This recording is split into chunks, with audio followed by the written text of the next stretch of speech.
My name is Debbie Eisan. I'm a Anishinaabe Kwe from Batchewana First Nations. I'm a 36-year veteran of the Canadian Forces, and right now I'm working as the Community Events Planner here at the Mi'kmaq Native Friendship Center, and I'm also the elder here. I do some elders work as well.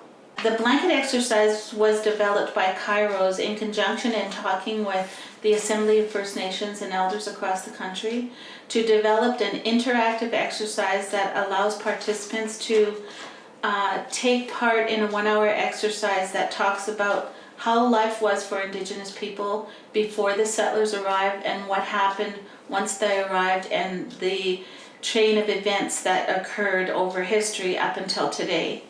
And so that takes an hour to do that interactive exercise, and we have blankets on the floor that represent Turtle Island or North America, and throughout the exercise we see those blankets or the land mass shrink because of land being taken away and the attempted assimilation of Indigenous people. It's a very powerful exercise that may bring out some very emotional feelings with the participants. And because of that, it's very important at the end of it we have a sharing circle so that people are in a safe space to be able to have their questions answered or have their thoughts put out there, knowing that there won't be any retribution or have their questions asked in that safe sharing circle. To go a little bit further on why we do this, it's a lot to do with reconciliation, and the reason I say that is because reconciliation is not just a one-way street, it's a two-way street. And we feel here at the Friendship Center, we feel that we have to do our part to help people to understand the history of Indigenous people so that they can find a way to find their own way to reconcile. You can't find one way for the whole country to reconcile. Everyone has to find their own way. And once they do that, we put all those ideas together and then we can move ahead with reconciliation. In order for non-Indigenous people to understand why we are looking for reconciliation and why we are at the point where we're at today with history, people need to understand the true history of Indigenous people. This exercise is a very good way for people to understand the foundation of what happened to Indigenous people when the settlers arrived here and what happened with colonization.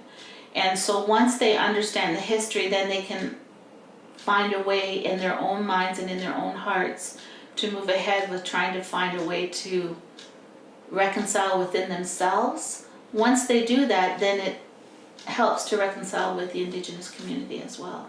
I think the success of the program, because it's actual history, and we have elders who have experienced some of these things that happened during residential schools, who agreed to sit in the circle and help with the sharing aspect of the circle. That makes it real, and it's not just words on book that are coming. And what I've found that participants have shared with me is that they don't understand what the blankets mean or the impact of it until the land mass starts to shrink and they're not able to move and do the things that they want to do. That has a very personal impact on their space, and that makes them realize that the things that we're trying to share with them, the history that we're trying to share with them, is very real and is very traumatic for some people. So the part about people really understanding why we have to have a physical showing rather than just over PowerPoint or reading a book, it brings it home a little bit better. And that when we do the circle, people, we try to tell them it's not about making you feel guilty, but it's about helping you to understand why we're doing the things that we're doing. This exercise is so popular and it's so well received by people that here at the Friendship Center we're booking 2 to 3 blanket exercises a week for organizations and schools and people to come in, and they want to take part, they want to learn, they want to educate themselves about the true history of Indigenous people. So I think the interactive part and the physical taking part in the exercise is what makes it a huge success.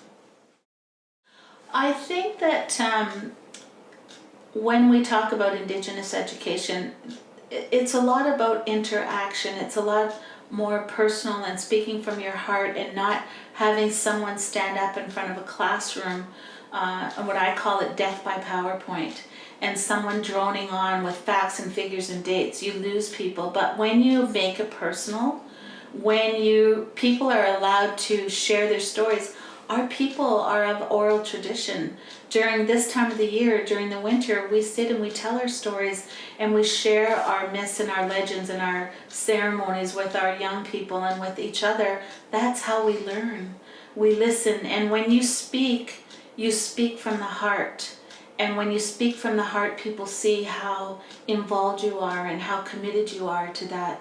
And I think that's what makes the success a lot better. And as opposed to when you're in a classroom just staring at a wall with words coming out and someone reading from a textbook, and just I look at it and I equate it to Charlie Brown's teacher, that you hear in the background is wah, wah, wah. And that's what you hear. And that's, people don't want to sit there for an hour and a half, 2 hours, and just listening to something like that, because you don't get involved in it. And I think that having people all on the same level, and that in the circle aspect, that doesn't make anyone more important than anyone else, and that you're all there for the same reason, and sharing in a circle aspect, everyone has a chance to have their voice heard. And I think that's so important, because in classrooms today, there's so many students out there, it's really easy to forget there's one student over in the corner or in the back that's not sharing and is not contributing to the conversation. But when you're in a circle, you can see when everyone's sharing or when someone is not. So I think education is the way of the future for our youth. And what I hope is that we start seeing our Indigenous students and graduates in positions of power and positions of decision making. Women understanding that they can have a successful career and a family and do just as well in the workforce as the men can do. And I feel that the prophecy of the seventh fire calls for a time when people will be brought to the table by the talents they have and not by the color of their skin. That's what I hope for, that there's no need for cultural awareness training and no need to ask. We have seats set aside specifically for Indigenous people, and that doesn't give people a chance to show how educated they are and how smart they are and how well they can move ahead in businesses and organizations, and maybe one day Prime Minister, who knows.